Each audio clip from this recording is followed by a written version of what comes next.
சேலம் பெரியார் பல்கலைக்கழக பதிவாளர் தங்கவேலை சஸ்பெண்ட் செய்ய தமிழ்நாடு அரசு உத்தரவு பிறப்பித்திருக்கிறது. அதை நாம் அண்மை செய்தியாக பார்த்துக் கொண்டிருக்கிறோம். இது குறித்த கூடுதல் விவரங்களை செய்தியாளர் சுதன் வழங்க நாம் கேட்கலாம். வணக்கம் சுதன், இந்த உத்தரவு தொடர்பான கூடுதல் விவரங்கள் சொல்லுங்கள். வணக்கம் அருணேஷ். சேலம் பெரியார் பல்கலைக்கழகத்தின் துணைவேந்தராக ஜெகநாதன் மற்றும் பதிவாளராக தங்கவேல் ஆகியோர் நியமிக்கப்பட்டதற்கு பிறகு பல்கலைக்கழகத்தில் பல்வேறு முறைகேடுகள் நடைபெறுவதாக தமிழ்நாடு அரசுக்கு தொடர்ந்து புகார்கள் வந்த வண்ணமே இருந்து வந்தது. இந்த நிலையில் உயர்கல்வித்துறையின் அரசு கூடுதல் செயலர் பழனிசாமி தலைமையில் 2 பேர் கொண்ட விசாரணை குழுவை தமிழ்நாடு அரசு நியமித்து இந்த புகார்கள் தொடர்பாக விசாரணை மேற்கொள்ள வேண்டும் என அரசாணையில் பிறப்பிக்கப்பட்டது. இதைத் தொடர்ந்து இந்த விசாரணை குழு பெரியார் பல்கலைக்கழகத்தில் 10 கட்டங்களாக ஆய்வு மேற்கொண்டு கடந்த 3 ஆண்டுகள் குறித்த ஆவணங்களை சரிபார்த்தது. இது மட்டுமல்லாமல் பல்கலைக்கழக ஆசிரியர்கள் மற்றும் தொழிலாளர்கள், தனியார் அமைப்பினர் என அனைவரிடமும் இது தொடர்பான விசாரணையை இந்த குழுவானது மேற்கொண்டது. இந்த விசாரணை குழுவின் அறிக்கை கடந்த 5ஆம் தேதி தமிழ்நாடு அரசிடம் சமர்ப்பிக்கப்பட்டது.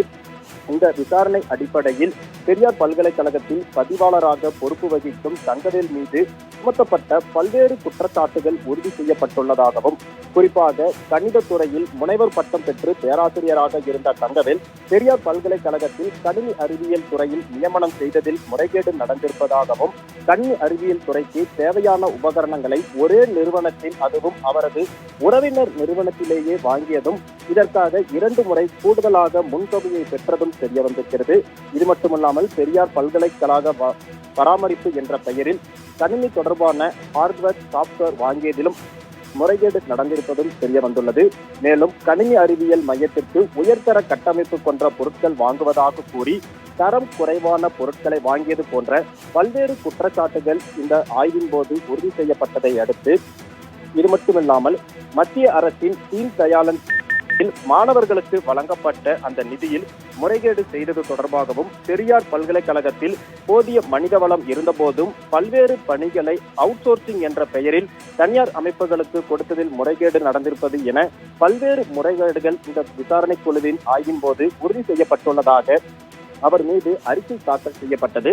இந்த விசாரணை குழுவின் அறிக்கையின் அடிப்படையில் பல்வேறு முறைகேடுகளில் ஈடுபட்ட பல்கலைக்கழக பதிவாளர் தங்கவேலுவை இந்த மாதம் இறுதியில் ஓய்வு பெற இருந்த நிலையில் அவருக்கு பணி ஓய்வு செய்திட அனுமதிக்க கூடாது என அவர் உடனடியாக பணியிடை நீக்கம் செய்திட வேண்டும் என்று தமிழ்நாடு அரசு கல்வித்துறையின் முதன்மை செயலாளர் கார்த்திக் பல்கலைக்கழக துணைவேந்தருக்கு கடிதம் ஒன்றை அனுப்பியுள்ளார். தமிழ்நாடு அரசின் முதன்மை செயலாளர் அனுப்பிய கடிதத்தின் மீது உடனடியாக நடவடிக்கை மேற்கொள்ளாமல் பல்கலைக்கழக துணைவேந்தர் காலதாமதம் செய்வதாகவும், இந்த கடிதம் பெறப்பட்டு 24 மணி நேரம் ஆன நிலையில் அதன் மீது உரிய நடவடிக்கை எடுக்காமல் பதிவாளர் அலுவலகத்திலேயே அமர்ந்து சில கோப்புகளை சரி செய்யும் பணியில் ஈடுபட்டு வருவதாகவும் தற்போது குற்றச்சாட்டுகள் எழுந்த வண்ணம் இருக்கிறது. பல்வேறு முறைகேடுகள் செய்ததாக விசாரணை குழுவினர் தெரிவித்த அடிப்படையில் அரசு முதன்மை செயலாளரால் பணியிடை நீக்கம் செய்யப்பட்ட இந்த உத்தரவு தற்போது சமூக வலைதளங்களில் வெளியாகி ஒரு பல்கலைக்கழக வளாகத்தில் ஒரு பெரும் பரபரப்பை ஏற்படுத்தியிருக்கிறது. அர்வேஷ்,